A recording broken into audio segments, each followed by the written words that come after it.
Hi, thanks for joining us today. Today we're going to be talking about the phlegmatic temperament.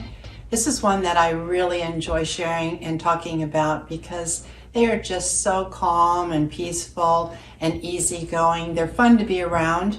If you have one in your family that is of this persuasion and most of their personality is of the phlegmatic temperament, you'll find them to just be a joy, and they will be a nice addition to your family. From the time that they're born, you can pretty much take them anywhere with you. If you go over to friends' homes for dinners or play cards or something like that, this is the kind of child that you can put in a bassinet or in some kind of a car seat and just take them along for the ride. And for the most part, they will be just fine, just looking around at everything and easy to handle. If you are lucky enough to have one of phlegmatics for your first child, you probably think you giving yourself a pat on the back and saying, we've got this down. Or you might even be thinking about you might have 4 or 5 or 6 children until the next temperament comes along, and then you have to do some second thinking on that. Our youngest son is of this temperament, and no matter where I took him, everybody would enjoy him, and the postal carrier even nicknamed him Mr. Smiley and said, does that kid ever cry? Does he ever give you any trouble at all? And I'd have to say, no, not really. Matter of fact, when he'd be up taking a nap, after a pretty good chunk of time, I'd go up to double check on him to make sure everything was okay, and he was sometimes just in his bed entertaining himself, happy-go-lucky, and then he'd look up at me with one of those big grins, and it just makes you melt. They are arbitrators, mediators by nature, and those would be 2 good fields that if you are of this temperament that you might find yourself being drawn to. They would also make good judges because they are great listeners.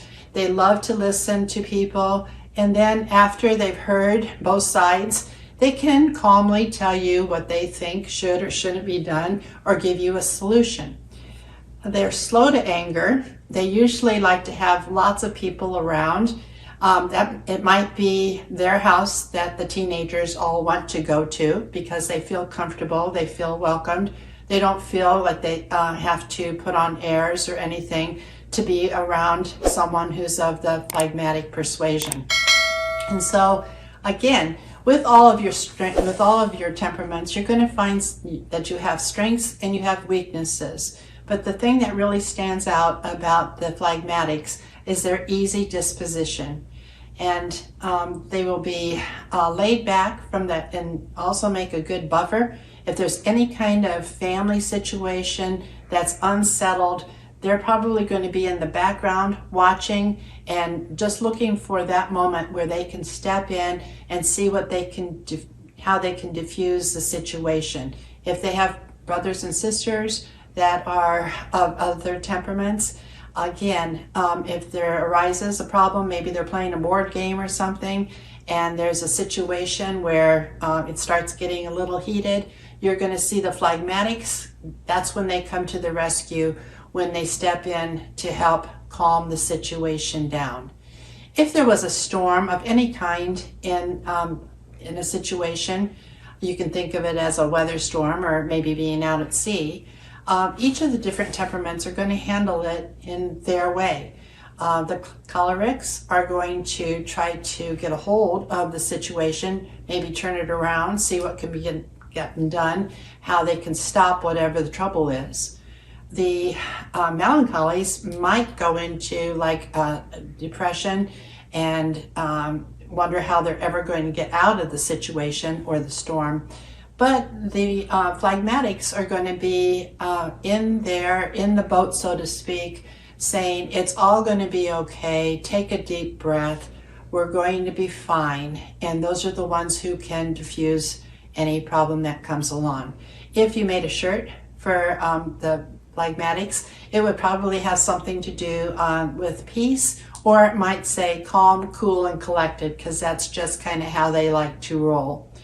They don't offend people and by nature, they just are not wired that well that way. They get along with others, and that's why people would want to be around them. They're very contented children, laid back. They have, sometimes as they get older, you see them develop a bit of a dry wit or humor, which can kind of come out of the blue, and you're not exactly sure where that's coming from, but that's a part of their personality. They're very good listeners, and opposites attract. And so phlegmatics oftentimes will find that they will marry cholerics because they admire the strengths in the other person, and vice versa. The cholerics will look at the phlegmatics as, I wish I could be more like them.